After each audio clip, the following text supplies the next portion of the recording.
Last speaker, show of hands. Who knows the name Flannery O'Connor? Wow. Usually I get no one raising their hand. I'm shocked.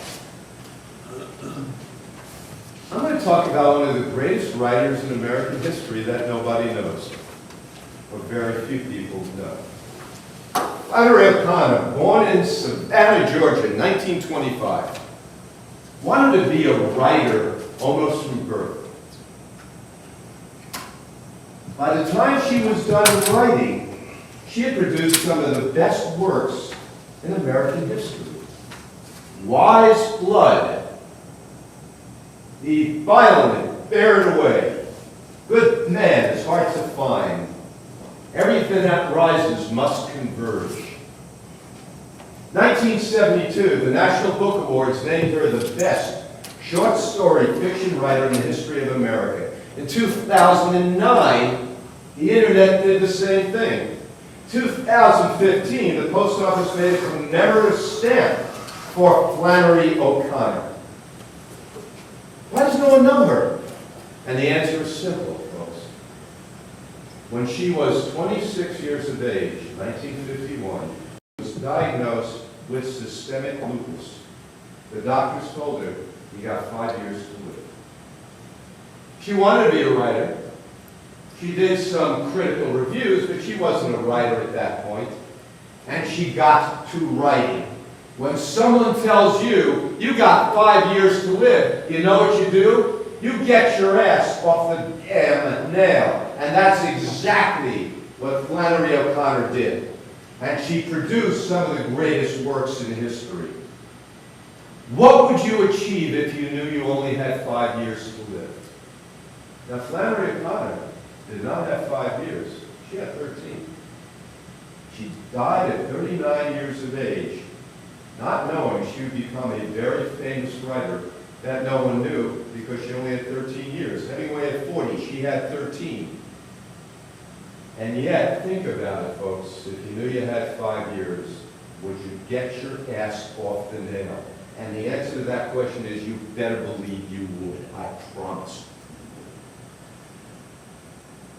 So I want to bring up someone who 12 years ago got her ass off the nail.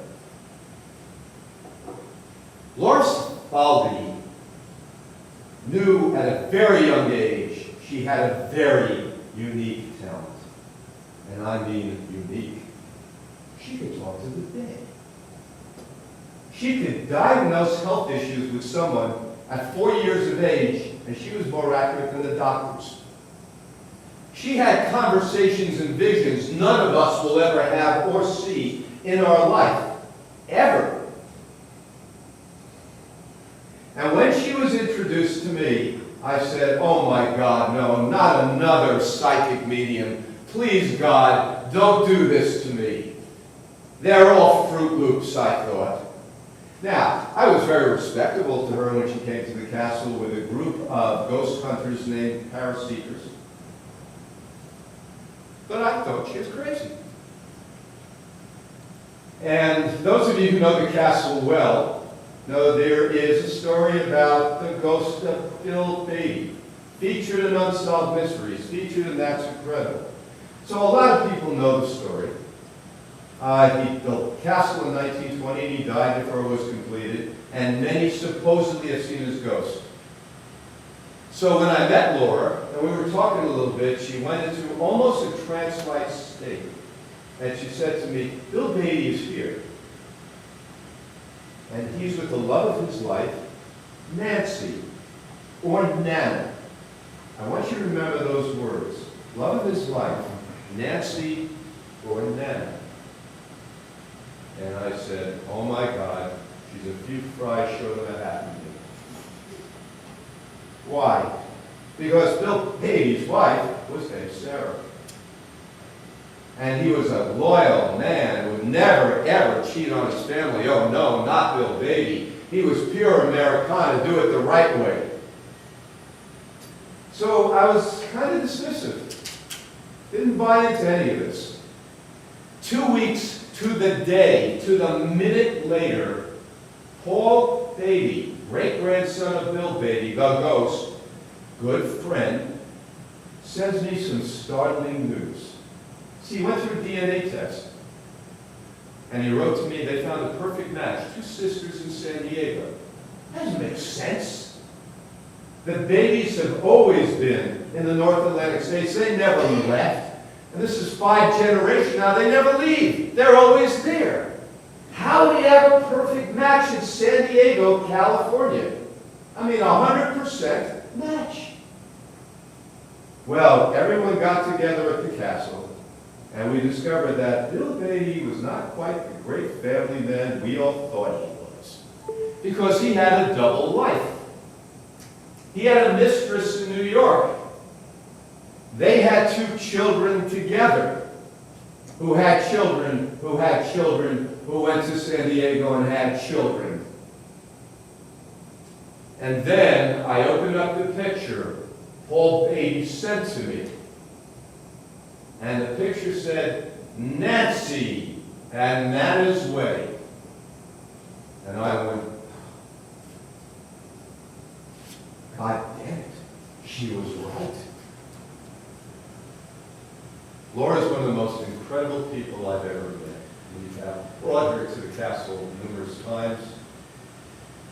These are not Chinese fortune cookie answers she gives to people trying to speak to their lost dead relatives. These are such specifics that it's hard for me to imagine she can be so accurate every single time. In truth, this is the real McCoy. So for those of you in television, Kevin, pay special attention to this one. She is brilliant. She is credible. She is beautiful, and she is made for TV. Laura, get up.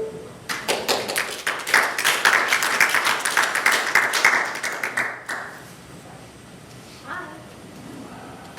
Sorry. Fixing my pants. Okay. I'm fixing my pants. Nice to meet everybody. So I'm Laura Cifaldi, psychic medium. This is my dad. Dragging him up with me. I have a little story that I'm going to kind of go over later on after I kind of go over my little spiel. So basically, psychic medium, I connect to those that I've crossed. So in a nutshell, I basically have all of my senses, which is basically I could see, I could hear, I have my sense of smell, taste, and I feel. So that's basically how I receive my information. Going, one by one, show of hands, who has anyone ever entertained seeing a medium before? Or anyone seen a medium? Oh, okay, oh, all right. So seeing, a lot of times people will ask me, do you physically see spirit? How does that work? And I always say, I can physically see them. I don't really like to physically see them, so I set up boundaries with them. I let them know that I'm not really comfortable with that. So what they'll do is they'll show me or present to me in my mind's eye. And then what they'll do is they'll show me pictures or symbols, and that's kind of how they, give me my messages. When I say that I hear, it's not a physical hearing. It's never physical, because I think I would have a problem with that. I don't want to physically hear anybody. It's almost like my own thoughts. So with that, I get music a lot of times. I get languages. It's funny because I just did a group reading, I guess it was about a week or so ago, and actually one of the readings at the castle that I had done, there was a woman there, and I remember I was getting, all these words, and it's not as beautiful as the language. I always say it's like Rosetta Stone for psychics, because I get So I was getting these messages, and I went over to the woman, and I was telling her, and I was like, blah, blah, blah, whatever I said, and then she started crying, and then I said, I made sense? She's like, yes. I was like, well, what did I say? She's like, you said something about his shoe or whatever it was, and then I said, what language was that? And she goes, it was Mandarin. And I was like, all right, okay. But then even about a week ago, I did another one where I was getting, languages and whatnot, and it was Russian. So yeah, it's like languages, so that's hearing. Other aspects, I had another reading one time with a girl. I was connecting with her dad. So I do channeling a lot, so it's almost like I become the person. So I may take on their mannerisms or, say things like they would have said, which, the person that I'm sitting with can relate to. So as far as this girl goes, when I was connecting with her dad, At one point, I was like, oh, your dad's saying that your shirt's sharp, your shoes are sharp, your car is sharp. She's like, oh my God. She's like, you used to make fun of my father all the time. Everything was sharp. We're like, we know, Dad, everything's sharp. You know, that's your word. So yeah, so that's hearing. And then there's smell and taste. Smell, you know, if somebody was a smoker. I have a really funny story, actually. I had a mother-daughter come for a reading the one time, and I was connecting with the father/husband that had crossed. And at one point, I'm sitting there, I've never had this before, never had it again, but I was sitting there and I started smelling a skunk. So I was like, okay, I'm smelling a skunk. They both looked at each other simultaneously and they started laughing hysterical. And they're like, oh my goodness, they're like, that's my, and you know, the wife was like, oh my gosh, that was my husband. She goes, you don't understand. She goes, he had this thing with skunk smells. Apparently, like when they would drive in the car, and if there was a skunk smell outside, he would like roll down the windows and be like, sniff it up, ladies. And they're like, oh my gosh, stop it. And he's like, you like that? And he was like smelling it. He was joking. He's like, I'm going to see if I can find a cologne that's like Pepe Le Pew or something. And he would like joke around with that. But so that was the skunk thing, or smell. Taste, I always say, is my favorite of my senses because it's 0 calories. I get to eat all these foods. You know how good? Like, I did another group reading. This was about 2 weeks ago. And it was for a family. They had just lost their mom, and the son was there. And at one point, I have a lot of food allergies, so I can't eat nuts and whatnot, right? So I'm eating these foods or this dessert, and I had no idea what it was. Anytime I bring it up, I'm sure there's going to be a show of hands of those of you here that are like, oh yeah, I know what that is. I had no idea what this was. But it was like, it was a baklava. See? I'm the only one. So yeah, it was that dessert, and apparently it has nuts in it, which I'm allergic to, so I couldn't, but I know what they taste like because I had them, you know, when I was younger. So I was tasting it, and then the one son was like, oh my gosh, he goes, yes, that was my mother, because then the mother started bringing up this dessert and then showing the recipe cards. That was my symbol for, like, this was her recipe. So the son was like, oh my gosh, yes, before my mom passed, it was like a few days before they had made this recipe for this dessert, and it was like hers, and so on and so forth. So anyways, I got to eat that. So that's taste. I'm also very empathic. So empathic, as you could probably tell, I'm a smidge nervous right now, but it's not my stuff, so I'm sorry. Somebody is like a little nervous around me, which is, you know, in case, you know, everyone's a little nervous and you have to get up and speak in front of people. But being an empath, if somebody's nervous, I feel nervous. If someone's angry, I feel anger. So it's basically I mirror other people's emotions. That's basically what what an empath is. I actually had an experience. And I was joking about it, but I went to Home Goods recently, and who doesn't love to shop, right? Especially women, like we're Home Goods, right? So I'm online, and I'm so excited about my purchase that I was about to make, and I found this perfect, picture, and I'm standing there, and all of a sudden I started feeling really angry, and I'm like, oh. And then I'm like, oh, it's not mine. Sure enough, I looked behind me, there was the guy, like 2 people behind me, I guess his wife dragged him there, and he wasn't happy about it. But I started picking up on his energy. As soon as I moved away from him, I started feeling better. So that's basically empath. Medical intuitive, you'll appreciate this. Medical intuitive, I always tell everybody I'm not a doctor. I'm not here to diagnose anybody. That's not my purpose. I'm just here to help guide you to a medical professional. So with that, basically, sounds a little strange, but I'm used to it by now. My eyes are sort of like a CAT scan. And I can see inside your body. Usually when I say that, people go like this. And I'm like, no, it's inside, not the outside. So I can see inside your body, and that's combined with the rest of my senses, which is hearing, feeling, etc. So a lot of times I will take on symptoms. So even when I'm doing a reading, when I'm connecting with spirit, there's times, I just did recently. I had somebody had a stroke. So I started getting a really bad headache, and I started hearing ringing in my ear, and I felt dizzy, and I was having the symptoms. So that happens a lot of times. So even with like medical intuition, I had another person that was having some kidney issues, and I honed in. I saw her kidney, and I saw she had a little bit of a blockage, whatever. But I started feeling back pain. So I kind of feel whatever it is that they're feeling. So that's medical intuition. I am also an animal communicator. My kids always call me Dr. Doolittle. So animals, I always say in spirit, they want to come across the same way our loved ones want to come come across and just let us know that they're okay, they love us, etc. Because validations, and then animals that are here. So because I'm so empathic, animals are very empathic, and it's sort of like we just kind of get each other.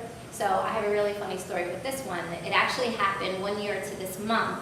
I was doing a group reading, and there was, it was a nice size. It was probably like 30 some odd people there. So we're in the woman's yard, and I'm connecting, I'm doing my thing. And then I guess whoever it was inside had let the dog out, right? So the dog comes walking outside, and all of a sudden I start picking up messages from the dog. So I'm standing there, and I look, and I'm like, oh. And then I look at the homeowner, and I go, your dog? She's like, yeah. And I'm like, he said that you changed his bed recently, and he doesn't like it because it's hurting his back. She's like, I just changed his bed a week ago. I'm like, well, he doesn't like his bed. So she's like, okay. And I'm like, oh, and by the way, and she goes, yeah. And I'm like, he said you've been trying to feed him rice, and he doesn't like that either. It's getting stuck in his throat.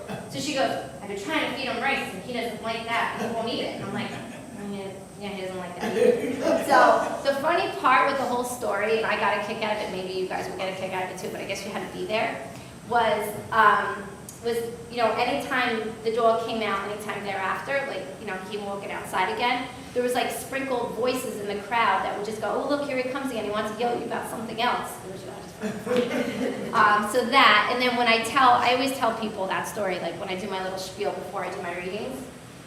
So I had another client that came, and this was a few weeks ago actually, and she was like, oh great, maybe if I give you a picture of my dog, maybe you could let me know like what's going on with him. She's like, because he's not acting like himself. So I was like, yeah, sure, give me his picture. So I look at him, and I was like, ah, and she goes, what? And I go, well, let me say that he loves you, everything's great, and he's happy, you're a great mom, etc. And I was like, but, she goes, what? I go, it's really bothering him. I go, that you're making fish a lot. I said, and it bothers him, and he doesn't like the smell. So she looks at me and she goes, I've been making fish like 5 times a week. I was like, well, he doesn't like the smell, you have to open a window or something.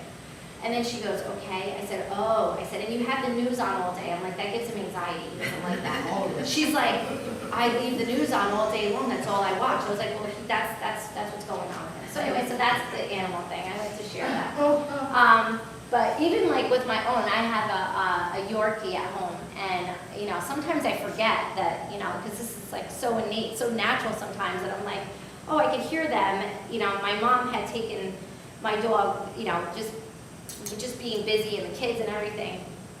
My mom was like, oh, I'll take her to get her, get groomed.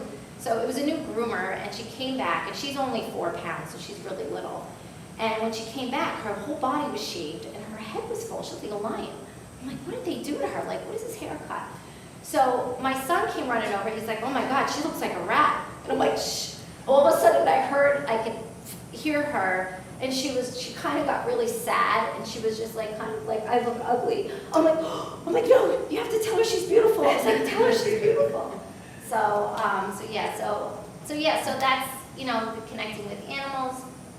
I dragged him up here with me because aside from, all my senses, I also work as a criminal psychic as well. So that I've worked with different law enforcement agencies, basically all over the country, where I work on different cases such as homicides, missing persons, etc. He was probably the #1 skeptic, I guess you could say. Right?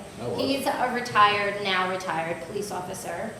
And when I first approached him, when I first started telling him all this stuff, like, Dad, I could talk to dead people, and I have this, and I have that. And he's just like, And he was just like, okay, all right. And he's like, and I remember, I think Mommy even told me, was it Mommy or was it Terry? Was it Mommy that said, she was like, or he was saying to her, I think we have to get her evaluated. I think something's wrong with her. I think she's,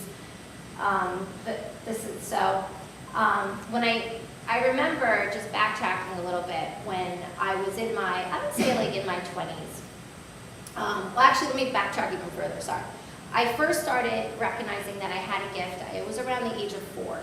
So around the age of 4, I didn't really know that it was a gift, let's say, per se. I just knew that I could see my own angels, and I would, sleep with them and make room for them. And you know, I had this, it was supposedly imaginary friend that I would play with in my closet for hours and hours. We'd play strawberry shortcake dolls. I remember she was always lemon meringue, I was strawberry shortcake. She was blonde hair, the little girl.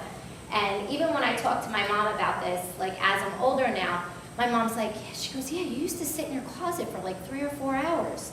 And I'm like, and I was young, I was probably 6 or 7 years old. And she goes, and you would always talk about this little girl. She's like, but I always thought that it was like an imaginary friend. I'm like, no, she was really there with me. She's like, oh. So they had no idea. But as I got into my 20s, you know, I remember I would go out with, you know, friends and typical teenage, you know, young teenage and, you know, 20-year-old, you know, getting ready to go to the club or whatever I was doing at the time. And my dad would be on the couch in his spot with his remote, and he's there like this, and I'm like, all right, Dad, I'm leaving, I'm going out. And then he'd have the news on or whatever it is, and there would be something going on, you know, missing person, and they're trying to figure out who the suspect is, and this and that, whatever. And I'm like, oh, black truck, license plate, LYZ, whatever, da-da-da, and they're gonna find her earring, and she's gonna have this and that, and blah, blah, blah. I remember he would be like this. How do you know that? I'm like, I don't know, I just know. I'll see you later, I'm going out, bye, and I leave. So I didn't know this until later. He tells me that he was writing everything down and then following to see if anything came out. I mean, they only release so much on the news, you know? So he would follow it, and he would be like, this was your wording, tell me if I'm incorrect, but he'd be like, how the hell does she know that? How could she have known that? Like, how is that? How is this possible? So I remember one day, That's true. yeah. I remember one day he finally came and he's like, all right, I'm gonna give you a test. I'm gonna have a test for you. And I'm like, okay. He's like, I'm gonna take you somewhere no one knows. You don't know, no one knows. I told no one. And I'm like, okay, Dad. He's like, I'm picking you up Monday at 10 o'clock. Be ready. I'm like, all right. So Monday, 10 o'clock comes, and I'm there, and you know, he gets me in the car. I have no idea where we're going, and I'm sitting there, and I have my purse on my lap, and he's driving, and I'm like, you're taking me to a homicide. And he looks at me. He's like, and I'm like, I'm like, 2 people. He's like, so now we're coming up to a light. So as we approach the light, I go, you have to make a left. So now he's like, and he turns left. And then as we start getting closer, I'm like, oh, second left. I'm like, oh, I'm hearing a dog bark, so-and-so, blah, blah, blah. You want to tell them like a little bit? Yeah, it goes back to the 80s to one of the calls that I had for a barking dog, which is just a very mundane call. It was late at night, so I went to the light. I get there, there's a couple dogs out in a pen, they're barking, knock on the door, nobody's answering. Shine the light in, it's a bi-level home, it's got the side lights on each side. Shine the light inside, trying to see if anybody's in there. I can see the illumination of the TV. And I'm banging, ringing a bell, and nobody's answering. So I radio back to headquarters that I can't raise anybody's attention, dogs are out there barking, we'll wait for a recall. I leave, and probably about an hour and a half, 2 hours later, I go back. Got sent back there, the dogs are still barking. So now I'm more determined now to try to get somebody to come to the door, because the lights are on, I see the TV's on, and so now I'm banging. I had my big flashlight back then that I carried in the 80s, and I'm banging. So I says, nobody's answering. Somebody's got to be watching TV, maybe they're sleeping downstairs. So I go walking around to the side, open up the gate, go to the back. There was a door there, which is the garage door, but it was locked. I tried it. I go walking around a little bit further, and then I see a sliding glass door, and I see another set of stairs that go up to the second floor. So I'm looking, I'm saying, okay, I'm shining the light inside the sliding glass doors. Okay, let me go open up the sliding glass door. So I go to grab the handle of the sliding glass door, and I was going to slide it open. And I just figured, you know what? I don't know. You know what? I'm just going to radio back to headquarters, tell them I can't get a hold of anybody, and we'll just, if we have to, we'll write them the ticket. I said, okay. So I get back in the car, and I leave. So from my perspective, I started telling him this whole scenario. I explained how the woman was. The woman was shot. I said there was 2 guns, 2 people. I saw her laying on stairs. She was in a pink bathrobe. She was on her face. And I started telling him names of people that I felt like did this, and which you were able to validate. You were right, yes. Yeah, I was able to validate. And the interesting part of it, which he didn't know, so when I'm doing the whole crime scene thing, I sort of flip-flop. So I'm the victim, but then I also flip-flop and I become the perpetrator. So I see things from both angles. So I see myself as a victim, so I'm feeling what's happening to me, and I'm actually experiencing it in first person.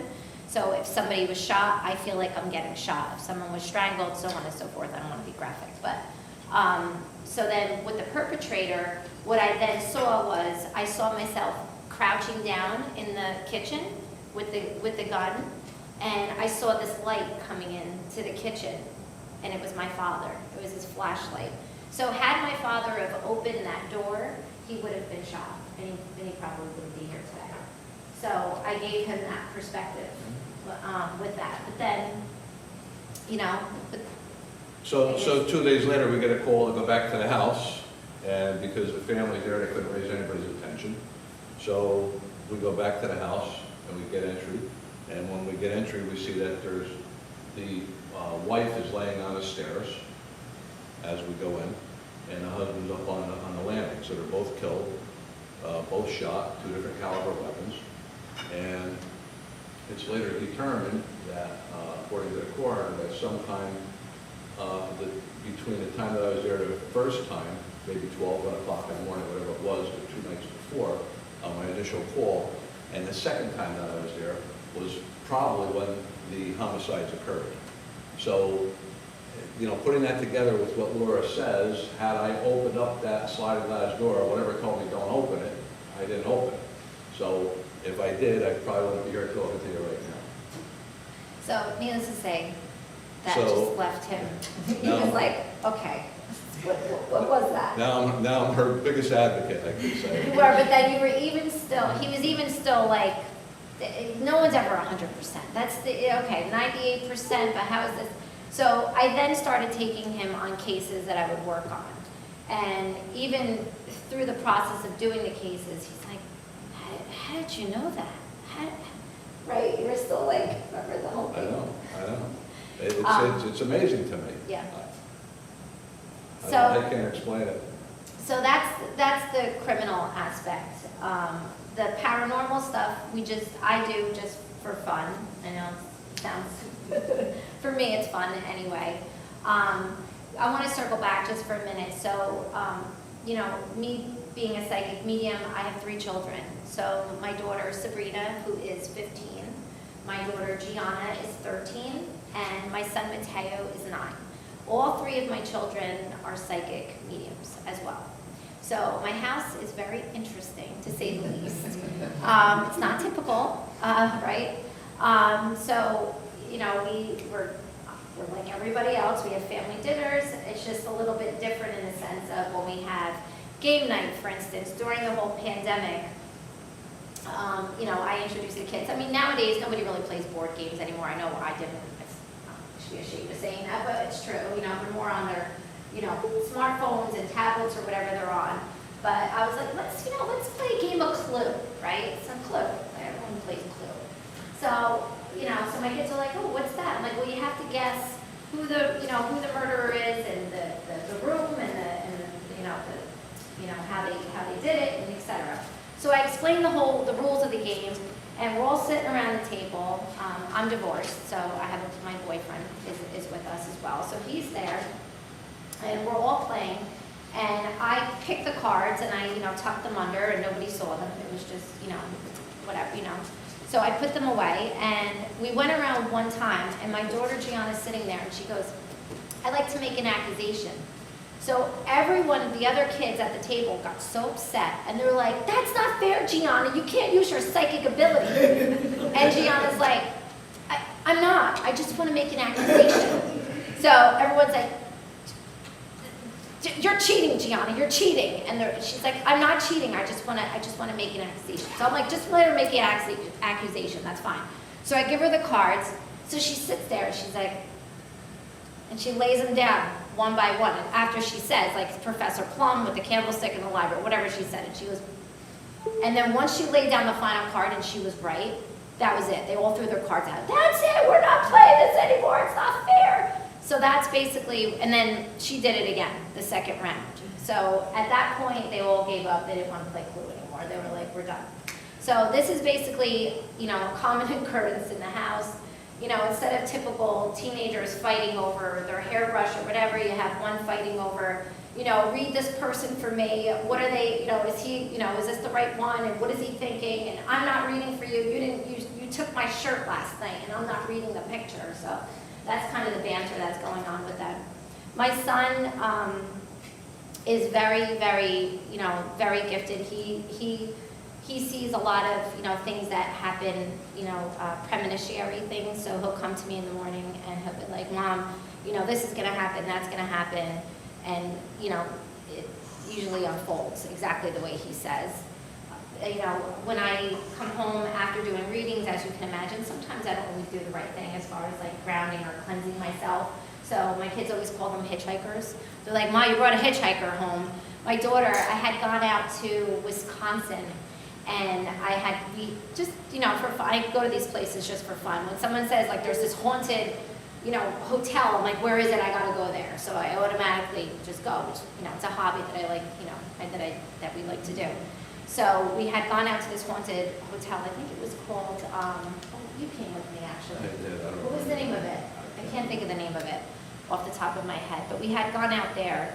And when I got home, the kids were with their dad, and my daughter, they had no idea where I had gone. So I'm on the couch, and I hear my daughter scream from upstairs, the oldest one, Sabrina, she's the 15-year-old. And I'm like, oh my gosh, I'm like, what's the matter? She's like, Mom, there's a man in the hallway. You brought a hitchhiker home. She's like, where is he from? Some hotel? I was like, oh gosh. So like, this is the type of stuff. And then, you have, the other things where, my daughter's jumping on the trampoline, and she hurts her arm. She comes in, she's like, Mom, can you x-ray my arm? Did I break it? And I'm just like, and I'm sitting on the couch, I'm just trying to decompress. So I'm just trying to give you a little bit of an idea of like just kind of like what goes on in the house. So yeah, so, that's basically, stuff, the kids. As far as me, I want to just touch on a little bit about like history stuff. I think maybe you guys will find that interesting. I have a few stories. So the person, my boyfriend, his name is David, he introduced me. I was never like a really big history buff when I was younger. It's sad to say, but I didn't pay attention in history as much. I just wasn't interested. I was more of a science girl. And, I know the basics of history, but now that I'm older and he sort of, he has this thing with going to museums and historical places, and I was like, all right, I'll try something new. So right before the pandemic hit, we had taken a trip down to Washington, D.C. And let me just make note of the fact that he, when I first told him about my mediumship and stuff, he was just like, okay, he believed me, but he was just like, all right. He's like, I thought you were a little cuckoo. I'm like, all right, that's fine. So we go down to Washington, D.C., and he's like, let's go visit Lincoln's Cottage, which I never went to Washington before. And I was like, all right, yeah, I'm open for it, right?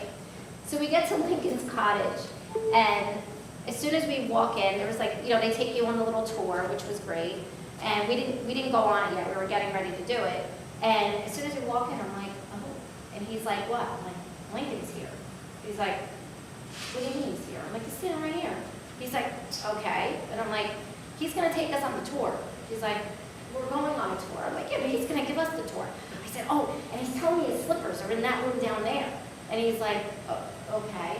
So he's giving me all this information. So while I'm taking it in, I'm whispering to him, and then it's about maybe 2 steps before like the lady that's taking us on the tour, then she starts saying it, and I'm like, see, I told you. I'm like, Lincoln just told me that.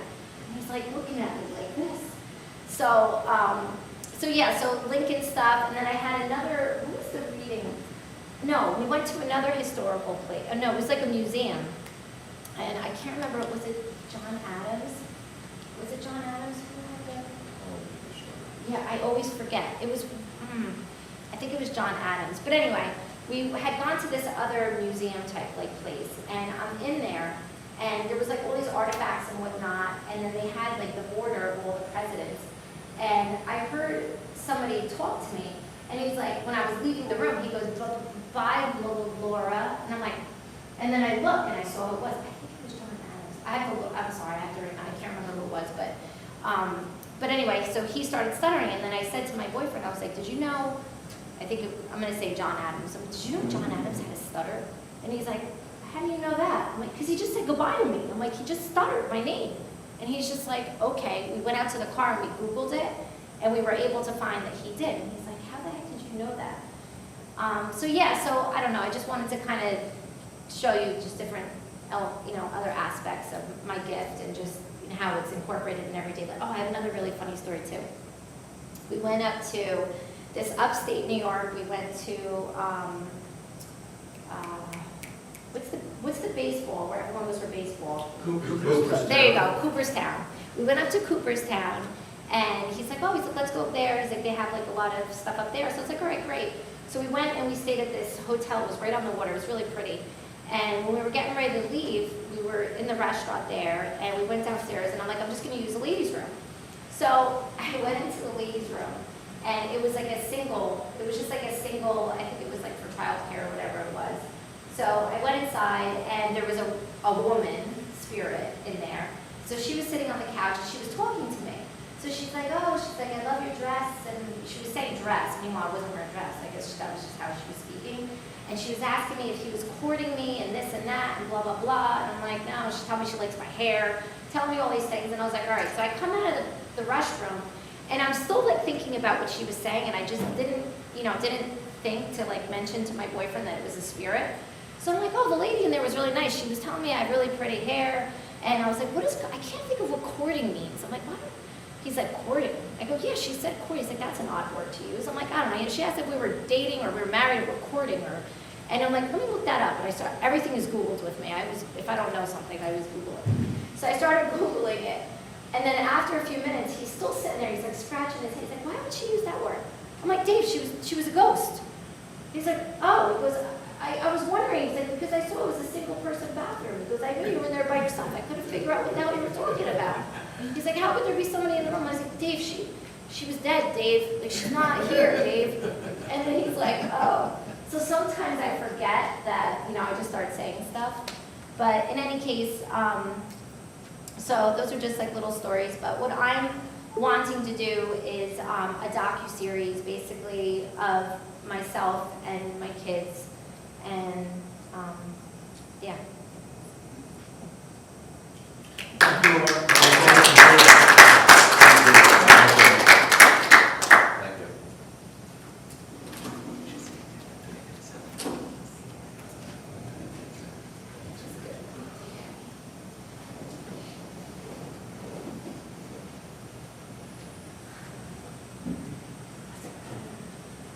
The year was 1813.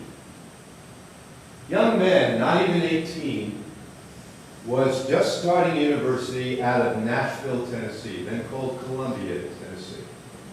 Well, he wanted some part-time work. And being born the son of farmers in Pineville, North Carolina, decided to call on a local farmer.